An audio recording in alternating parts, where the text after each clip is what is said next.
연구자들에게 실험실은 고향과도 같은 곳입니다. 연구를 향한 열정과 노력이 가득한 그곳은 때로 연구자들의 목숨을 앗아가는 불행의 공간이 되기도 합니다. 실험실 사고는 대부분 원칙을 무시한 부주의에서 비롯됩니다. 따라서 안전수칙을 습관화하고 주의력만 기울인다면 대부분의 사고는 피해갈 수 있습니다. 한편 평소 사고 대응 요령을 숙지하고 훈련해둔다면 사고가 발생하더라도 상해와 피해를 최소화할 수 있죠. 이번 시간에는 사고 예방을 위한 실험실 안전수칙과 화학물질 관리 요령, 그리고 사고 대응 및 방제도구 활용법에 대해 알아보도록 하겠습니다.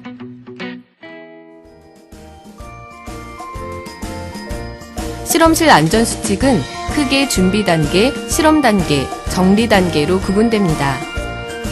첫 단추가 중요하듯 사고 예방 역시 철저한 실험 준비에서 출발합니다. 실험에 사용될 화학물질은 물질 안전 보건 자료, 멀크 인덱스 등을 참고해 독성과 위험성을 미리 파악합니다. 자주 사용하던 씨앗이라 할지라도 물질에 따른 반응성을 확인하며 매번 확인해보는 것이 좋습니다. 농도별 특성과 사용 제한 용량도 고려해야 하죠. 실제로 2010년 텍사스 테크 대학 실험실에선 용량을 초과한 실험을 하다가 폭발 사고가 일어나 실험자의 손가락이 절단되고 실명하는 사고가 있었습니다. 다음으로 수행할 실험 과정을 머릿속으로 정리하며 각 단계별로 위험 요소가 있는지 체크합니다. 복잡한 실험의 경우 플로우 차트나 체크리스트를 이용하는 것도 좋겠죠. 불필요한 기물, 이전 실험의 잔여물은 깨끗이 정리합니다. 이들은 실험의 집중도를 방해할 뿐만 아니라 사고의 원인이 되기도 합니다. 실험기기와 기구를 점검하는 것 또한 안전을 담보하는 중요한 과정입니다. 정전 예고가 있는지, 필터가 막혀 있지 않는지 꼼꼼하게 살펴야 합니다. 예를 들어 후드가 제대로 작동하지 않는 걸 모르고 실험을 진행한다면 본인은 물론 주변 사람들까지 유해한 화합물에 그대로 노출되겠죠. 유리기구들은 깨지거나 금이 간 부분은 없는지 확인해야 합니다. 화합물을 담을 용기는 내용물의 팽창력을 감당할 수 있을지도 고려해야 하죠. 소화기, 구급상자, 산소호흡기 등은 제자리에 있는지 안전도구에 대한 점검 역시 잊어선 안 됩니다. 마지막으로 비상 상황에 대비해 실험실의 출입문을 개방해 놓습니다. 이제 안전한 실험을 위한 준비가 끝났군요. 본격적인 실험에 앞서 한 가지 더 준비해야 할 것이 있습니다. 바로 파트너죠. 파트너는 실험을 도와주는 역할도 하지만 사고 상황에서 실험자의 생명을 보호하고 피해를 최소화해주는 역할을 하게 됩니다. 실험실 사고의 대부분은 화재, 폭발, 누출에서 비롯됩니다. 이로 인해 질식, 화상, 창상, 중독, 실명 등의 피해가 발생하죠. 준비 단계가 철저했다면 대부분의 사고는 피해갈 수 있지만 그래도 위험은 도사리고 있습니다. 그래서 필요한 것이 바로 개인 보호 장구입니다.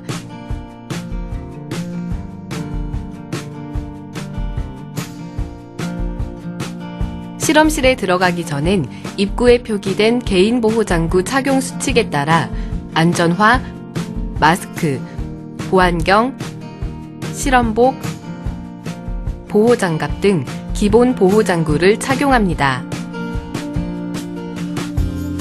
가장 치명적인 상해는 실명입니다.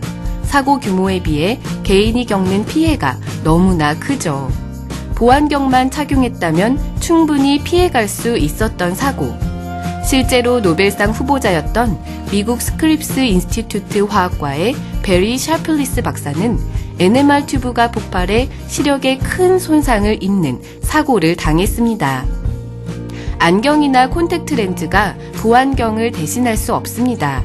콘택트 렌즈의 경우는 렌즈 밑에 가스나 증기가 농축되므로 더욱 치명적인 피해를 입히죠.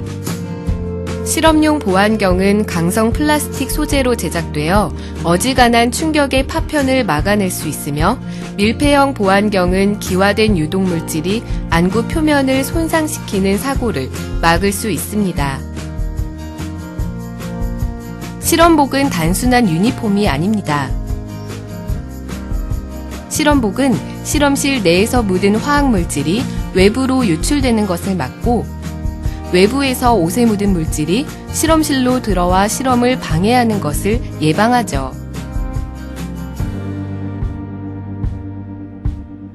실험실에는 인체에 유해한 물질이 많습니다. 이러한 유해 물질을 옷에 묻힌 채 가정으로 돌아간다면 어떻게 될까요? 사랑하는 가족의 건강을 위해서라도 실험복은 반드시 착용하세요. 면 소재로 만들어진 실험복은 나일론 계열의 피복에 비해 불이 잘 옮겨 붙지 않고 반응성도 적어 크고 작은 사고에서 연구자의 피부를 보호하는 기능을 합니다. 한편 대형 롤러 기계, 커팅 장비 등을 사용할 때는 실험복이 기계에 말려 들어가지 않도록 일반 실험복 대신 방진복과 같이 옷자락이 없는 실험복을 입습니다.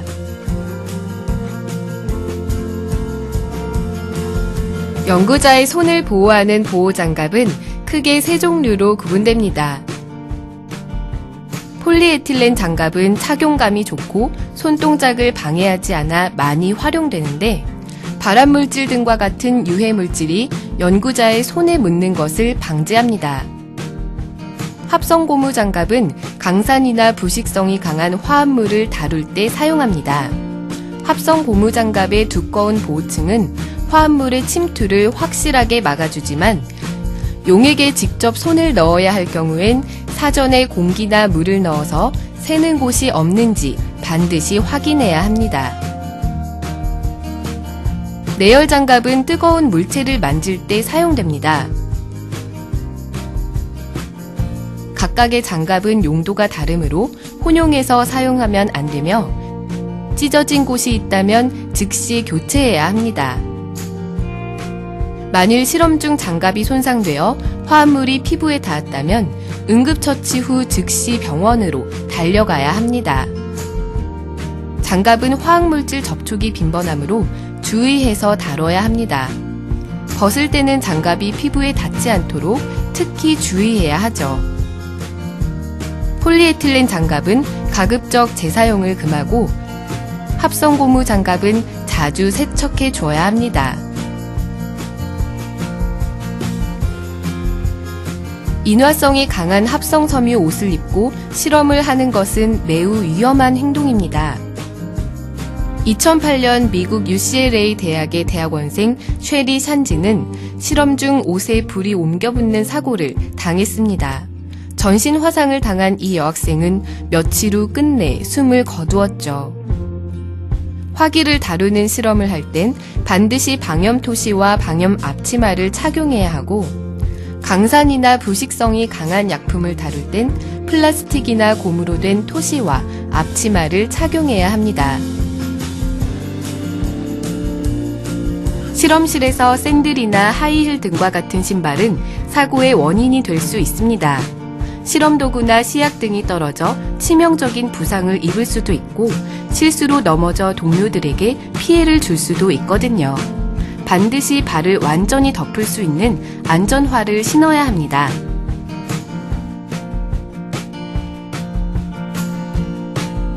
유해먼지, 유독가스가 발생하는 실험은 반드시 흉후드 안에서 진행해야 합니다. 부득이 흉후드 밖으로 옮겨야 한다면 주변에 있는 동료들에게도 상황을 알리고 마스크를 착용토록 해야 한다는 것.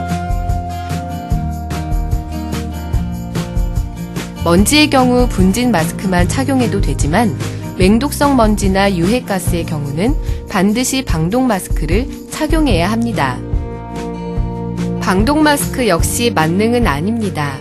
유해물질의 특성에 맞는 정화통을 사용할 때 비로소 그 효과를 거둘 수 있죠. 방독 마스크 착용법은 모델에 따라 다르므로 보유하고 있는 마스크의 사용법을 평소에 숙지하고 있어야 합니다. 공통적인 사항은 첫째, 정화통에 문제가 없는지 확인합니다. 둘째, 끈을 조여 최대한 얼굴에 밀착시킵니다. 셋째, 착용 후에 호흡을 내쉰 후 정화통 입구를 막고 숨을 들여 마십니다. 이때 진공이 형성되어 얼굴 접촉부가 강하게 밀착되는지 확인합니다. 만일 진공이 형성되지 않고 편하게 호흡이 이루어진다면 마스크를 고쳐매고 끈을 더욱 조여 공기가 새는 곳을 없애야 합니다. 마지막으로 다시 정화통 입구를 막고 진공이 형성되었는지 확인합니다. 방독 마스크를 착용하고 장시간 실험에 집중하면 호흡 곤란 증세가 생길 수도 있으므로 1시간에 한 번씩 외부에 나가 휴식을 취하고 돌아와 실험을 계속하는 것이 좋습니다.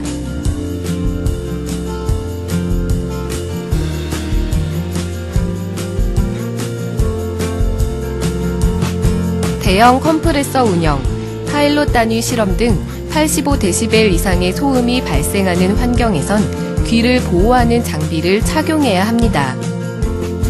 일반적으로 연구자들은 소음으로 인한 피해를 무시하는 경우가 많은데 심할 경우 고막 파열로 인한 청각 손실, 난청, 이명 등의 상해를 입을 수도 있죠.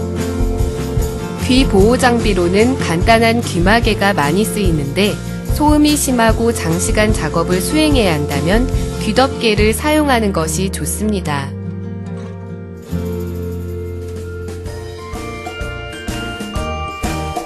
실험이 끝나면 가능한 빨리 잔여물들을 처리합니다. 잔여물을 그대로 두면 다음 실험에 방해가 될 뿐만 아니라 사고의 씨앗이 되기도 하죠.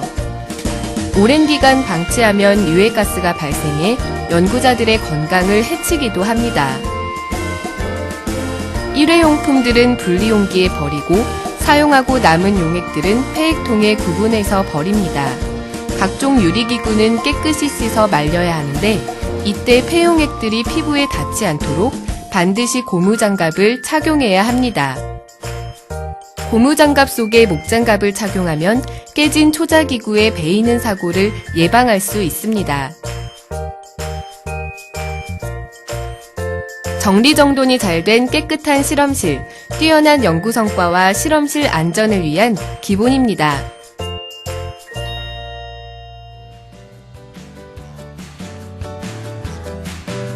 화학물질은 실험의 필수 요소입니다. 그러나 다른 한편으로 안전사고의 주범이기도 하죠. 일부 전기과열 사고를 제외하고 대부분의 실험실 사고의 원인은 가스와 씨앗입니다. 1997년 미국 다트머스 대학의 캐런 워터한 교수는 실험 중 장갑에 떨어진 수은 성분 씨앗이 장갑을 투과해 피부에 닿아 결국 수은 중독으로 사망했습니다. 씨앗이 얼마나 위험한 물질인지 아시겠죠? 따라서 운반과 보관, 사용 과정에서 무엇보다 각별한 주의가 필요합니다.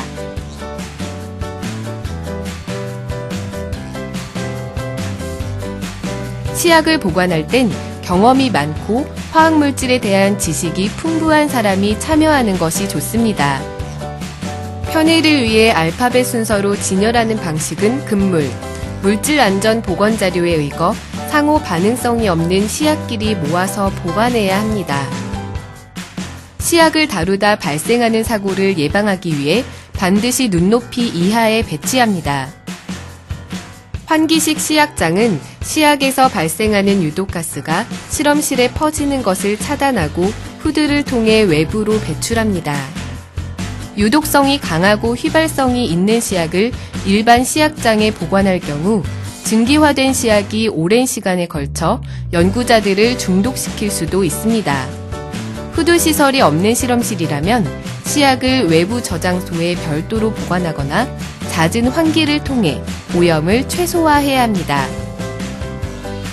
안전 캐비닛은 솔벤트와 같이 인화성이 강한 씨앗 또는 독극물과 같이 보안에 유의해야 하는 씨앗을 보관할 때 이용합니다.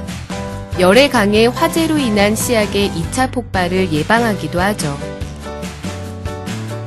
상호 반응성이 있는 시약을 보관할 때는 별도의 안전 캐비닛에 따로따로 보관하는 것이 좋습니다. 시약을 운반할 땐 각별한 주의가 요망되는데 시약병은 가급적 두 손으로 잡고 큰 시약통을 운반할 땐 운반용 카트에 단단히 고정한 후 운반해야 합니다. 특히 위험한 시약을 실험대 위에 올려놓거나 바닥에 놓을 땐 시약 받침대를 이용해 넘어지거나 떨어지는 것을 방지해야 합니다. 시약병에는 기본적인 라벨이 부착되어 있습니다. 만일 라벨이 손상되어 내부의 시약이 어떤 것인지 알 수 없을 땐 즉시 폐기해야 합니다. 시약의 유효기간을 점검하는 것도 좋은 습관입니다. 시약은 뚜껑을 개봉한 후부터 급격하게 변질 또는 오염되므로 뚜껑이나 라벨의 개봉일을 기록해두는 것이 좋습니다. 만약 시약을 소분병, 바이알과 같은 작은 시약병에 덜었을 때에는 반드시 물질명, 위험성 표지, 유해 위험 문구, 예방조치 문구, 공급자 정보가 표기된 스티커를 부착합니다. 사용 후 남은 시약 또는 유통기한이 지난 시약은 반드시 폐액통에 버려야 합니다. 귀찮다고 싱크대에 쏟아부으면 환경오염을 통해 결국 본인과 가족의 건강을 해치게 되죠. 여러 가지 시약들이 섞이는 폐액통은 또 하나의 반응 용기인데 간혹 폐시약들이 반응해 폭발하는 경우가 있습니다. 실험실 폐액은 성질을 고려해 별도의 용기에 따로따로 버려야 하며 일반적으로 산, 알칼리, 할로겐, 비알로겐 등으로 구분해 처리합니다. 폐액통은 화학물질에 강한 플라스틱 용기가 많이 이용되는데 뚜껑이 있고 잘 넘어지지 않는 모양을 사용합니다. 폐액통은 직사광선을 피해 통풍이 잘 되는 곳에 뚜껑을 덮어 보관하며 여건이 된다면 강제 배기 기능이 장착된 폐액 보관 시설을 이용하는 것이 좋습니다. 실험실 내 폐액통이 가득 찰 때까지 몇 개월씩 방치하는 것도 바람직하지 않습니다. 수거일에 맞춰 바로바로 처리하거나 그날 외부 보관통에 옮겨 실험실 내 환경을 깨끗하게 유지하는 것이 좋습니다. 가스 폭발 사고는 대형 참사로 이어집니다. 다양한 가스를 사용하는 실험실은 늘 사고 위험이 존재한다고 할 수 있죠. 가스 폭발 사고는 배관 손상 또는 부주의로 인해 누출된 가스에 불꽃이 옮겨붙어 일어납니다. 가스 폭발 사고를 예방하려면 첫째, 실험 과정에서 가스 관리에 대한 주의력을 잃지 않아야 합니다. 실험에 몰두한 나머지 가스 밸브를 완전히 잠그는 것을 잊어버린다면 큰 낭패를 당하죠. 실험 과정이 복잡할 경우 실험 파트너가 전담해서 가스를 관리해주는 것이 좋습니다. 둘째, 실험 전엔 창문과 출입문을 열어 충분히 환기를 시켜줍니다. 셋째, 평소 가스 배관과 연결 상태를 점검하고 새는 곳이 없는지 확인하는 습관을 가져야 합니다. 가스 용기는 가급적 실험실 외부에 두고 내구성이 좋은 배관을 통해 실험실로 들여오는 것이 좋습니다. 여건상 가스 용기를 실험실 내에 두어야 할 땐 가급적 외부로 통풍이 잘 되며 직사광선을 피할 수 있는 위치에 설치합니다. 배관은 바닥이 아닌 벽과 천장을 통해 연결합니다. 가스 용기를 운반할 땐 반드시 캡을 씌우고 손수레에 실어 이동하며 가스 용기 근처에는 전열기구나 화기를 절대로 설치하지 않습니다. 쓸데없이 많은 양을 보관하는 것도 피해를 키우는 요인이므로 꼭 필요한 만큼만 유지하는 것이 바람직하겠죠. 가스 중에는 서로 반응해 폭발을 일으키는 것들도 있습니다. 아세틸렌, 에틸렌, 프로필렌 등과 같은 불포화 탄화수소는 산소나 수소와 만나면 큰 폭발을 일으키죠. 이들 가스 용기를 한 곳에 모아 보관해선 안 되며 가급적 먼 곳에 배치해 사고 확률을 줄여야 합니다. 가스 누출은 폭발 사고뿐만 아니라 화재, 중독, 질식 등의 사고로도 이어집니다. 그러므로 반드시 가스 누출 경보 장치를 설치해야 합니다. 가스 누출 경보 장치가 없다면 수시로 의심이 가는 부분에 디지털 가스 누출 감지기나 가스 탐지 스프레이를 뿌려 누출 여부를 확인해야 합니다. 디지털 가스 누출 감지기는 센서를 통해 흡입된 가스를 측정하므로 주기적인 청소를 통해 흡입 센서에 먼지가 쌓이지 않도록 합니다. 가스 용기는 넘어지지 않도록 고정 벨트나 체인 등으로 고정하여 사용해야 하며 가스 보관 전용 캐비닛이 있다면 캐비닛 내에 보관하는 것이 가장 안전하겠죠.